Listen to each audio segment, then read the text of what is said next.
가스기능사 실기필답형 시험 2021년 1회 시험입니다. 이게 가스기능사의 필답형이 생기고 첫 번째 시험이었어요. 어떤 문제들이 나왔을까요? 문제 해설 상편에서 이어서 계속 진행하겠습니다. 다음은 특정 고압가스 관련 문제입니다. 저장 능력이라든지 압축가스 등의 정보가 있었는데 이 문제가 제대로 복원되지 않고 이와 유사한 문제가 나온 적이 없습니다. 그러므로 이 문제는 그냥 넘어갈 테니까 무시하는 게 좋겠습니다. 네, 다음은 막식 가스미터 고장 관련해서 명칭을 쓰는 건데요. 우선 막식 가스미터가 뭡니까? 막이 뭡니까? 이거 영어인가요? 영어 아니에요. 예, 막을 쳤다. 그 막 맞습니다. 영어로는 다이아프램인 그 막인 거고요.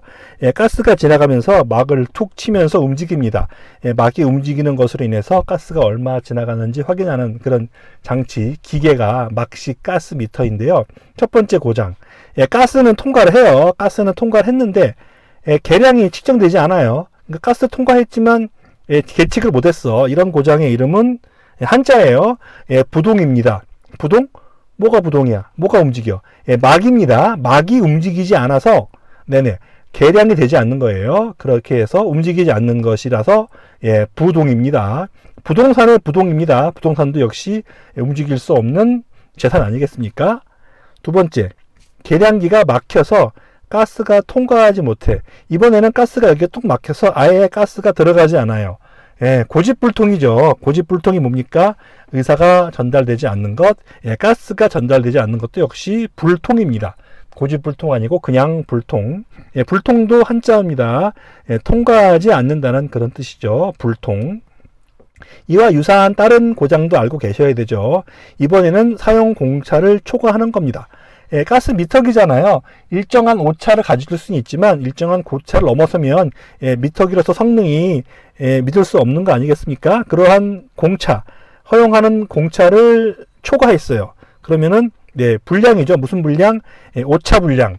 오차 불량이라는 표현이 더 적당한데 계측기라는 의미에서 기차 불량이라고도 합니다. 기차가 칙칙폭폭 전철 기차가 아니고 기계의 오차라는 뜻이에요. 계측기의 오차라는 뜻이겠네요. 계측기의 오차, 기차 불량이나 오차 불량이 되겠습니다. 마지막으로 감도 유량을 통과시켰을 때 지침의 시도 변화가 나타나지 않음. 이것도 무슨 뜻인지 모르겠네요. 영어로 된 것을 일본어로 번역하고 일본어로 된 것을 다시 한글로 번역해서 이렇게 뜻이 엉망이 됐습니다. 미터기가 너무 조금 움직이면, 너무 조금 지나가면 가스 미터기가 안 움직이는데 어느 정도 움직이면 들어오면 이제 미터기가 돌아가기 시작해야 되는데 그 어느 정도 돌아가는 것을 감도 유량이라고 해요. 감도 유량이 통과가 되면 지침이 뱅글뱅글 돌면서 시도, 그러니까 지침이 변화가 있어야 되는데 이 지침의 변화가 없는 상태. 큰 고장이죠. 이런 거는 감도 불량이 되겠습니다. 문제 답이 있네요. 감도 유량을 통과시켰는데 지침의 변화가 없다면 감도 불량이 되겠습니다. 여기까지 막식 가스미터의 고장입니다. 다음은 펌프 동력을 계산하는 문제가 나왔는데 고맙게도 펌프 동력을 계산하는 식까지 제시해 줬습니다. 양경이 30m, 그러니까 30m 수도를 올리는 거예요. 유량은 1.5 m 3승 per minute, 분당 1.5 m 3승을 보냅니다. 효율은 72%인 펌프의 동력은 얼마 킬로와트인가? 단 킬로와트씩을 줬습니다. 첫 번째 것은 비중량, 두 번째 것은 유량, 세 번째 것은 양정, 그리고 이것들을 킬로와트로 하기 위해서 변환하기 위한 여러 가지 개수를 줬습니다. 102 곱하기 60분 할 때 60이고요. 마지막에 효율을 줬습니다. 이대로 넣으면 되니까 계산 문제는 쉬운 편입니다. 자, 비중량, 물의 비중은 1000이죠. 그래서 1000을 곱하고 그 다음에 유량 Q는 1.5, 여기 1.5가 있는데 1.5를 우리가 이 킬로와트 계산할 때는 초당으로 하거든요. 초당이기 때문에 분모에 60이 들어가 있는 겁니다. 그리고 양정은 30m 하고 효율은 에타는 0.72로 계산하면 답은 10.21kW로 어렵지 않게 구할 수 있습니다. 해당하는 내용을 깊게 파려면은 많은 시간과 노력이 필요하고요. 해당하는 내용은 여기 링크를 걸어놓도록 하겠습니다. 펌프의 동력이 왜 이렇게 나오는지 상세한 설명을 들으실 수 있을 거예요. 네, 다음은 고압가스 충전 용기 보관 장소 관련해서 빈칸을 채우는 문제가 되겠습니다. 같이 읽으면서 말씀드리도록 하겠습니다. 용기 보관 장소에는 계량기 등 작업에 필요한 물건 외에는 두지 않을 것. 용기 보관 장소의 주위 2m죠.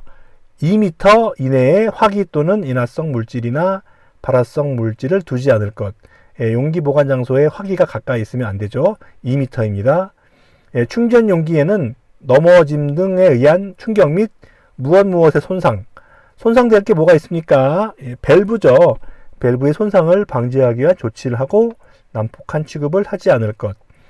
충전 용기에는 항상 몇 도 이하, 거의 정해져 있어요. 40도입니다. 40도 이하의 온도를 유지하고 직사광선을 받지 않도록 조치할 것. 가연성 가스 용기 보관 장소에는 무슨 휴대용 손전등, 무슨 방폭형, 폭발을 방지하는 기능이 있는 방폭형 휴대용 손전등 이외의 등화를 지니고 들어가지 않을 것. 충전 용기와 잔 가스 용기는 각각 구분하여 용기 보관 장소에 놓을 것. 자, 답만 볼게요. 2m 이내 화기 금지, 밸브의 손상 방지, 40도 이하 유지, 방폭형 휴대용 손전등 되겠습니다. 자, 문제는 액화석유가스 LPG의 주 성분 두 가지를 쓰는 문제인데요. 액화석유가스 LPG는 가장 많은 요소가 프로판입니다. 흔히 여러분 프로판 가스라고 불리던 것이 LPG입니다. 프로판은 탄소가 3개죠. 그리고 또 다른 성분으로는 부탄이 있습니다. 여러분 휴대용 가스레인지에 들어가는 가스가 부탄가스죠. 그 부탄 맞습니다.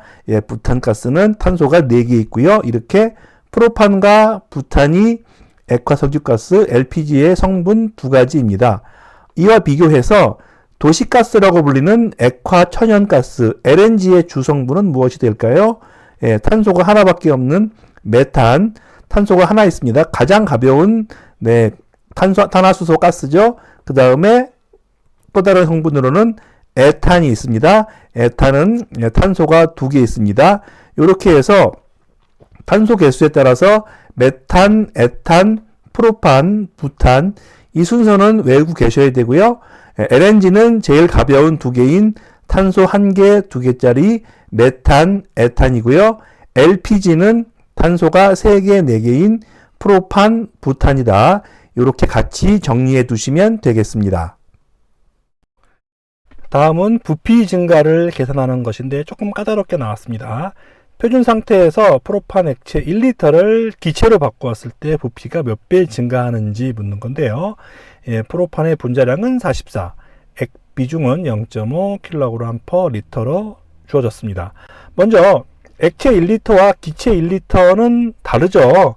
액체 1리터를 그냥 바로 부피로 기체 부피로 환산할 수가 없고 굳이 몰로 계산해야 됩니다. 기체의 부피는 몰로 비례하게 되어 있으니까요. 자, 그러면 액체 1리터는 현재 액체 비중이라고 했잖아요. 리터에 0.5kg이라고 했습니다.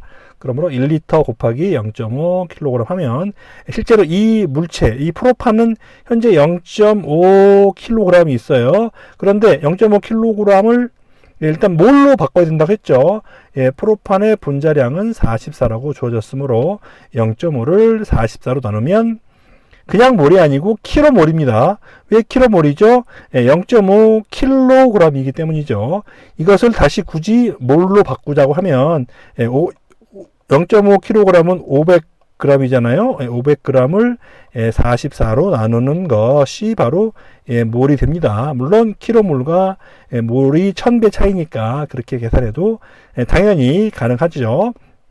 자, 그러면 이제 몰을 구했습니다. 근데 기체 1몰의 부피는 22.4리터예요. 조금 더 길지만 그냥 간단하게 22.4라고 알고 계시면 됩니다. 그러면 이 물체 500 나누기 44몰은 몇 리터일까요? 그렇죠. 간단하게 1리터에 1몰에 22.4니까 비례식으로 할 수도 있지만 여기서는 간단하게 구할 수 있어요. 그냥 22.4를 곱하면 됩니다. 그래서 22.4 곱하기 500 나누기 44 하면 계산하면 254.55가 기체의 부피입니다. 몇 배 증가했죠? 실제로 1리터였잖아요. 1리터가 254가 됐으니까 답은 그냥 254.55배가 정답이 되고요. 계산 과정은 이 아래에 있는 설명을 그대로 다 쓰실 필요는 없어요. 마지막에 우리가 254를 계산할 수 있었던 그 과정, 그러니까 22.4 곱하기 500 나누기 44 여기 있잖아요. 요 과정만 적어주시면 채점관이 이 사람이 254를 컨닝해서 구한 것이 아니고 계산해서 구했고 계산한 식을 적었구나. 마지막 식만 적어도 괜찮습니다. 어차피 중간에 머리 좋은 사람들은 다 암산을 하거든요. 그렇기 때문에 간단하게 계산 과정과 답을 제시하시면 전체 득점 가능하실 겁니다. 여기까지 화이팅입니다. 여기까지 해설을 마칩니다. 여러분의 합격을 진심으로 기원합니다. 구독과 좋아요는 강의에 큰 도움이 됩니다. 많이 부탁드릴게요.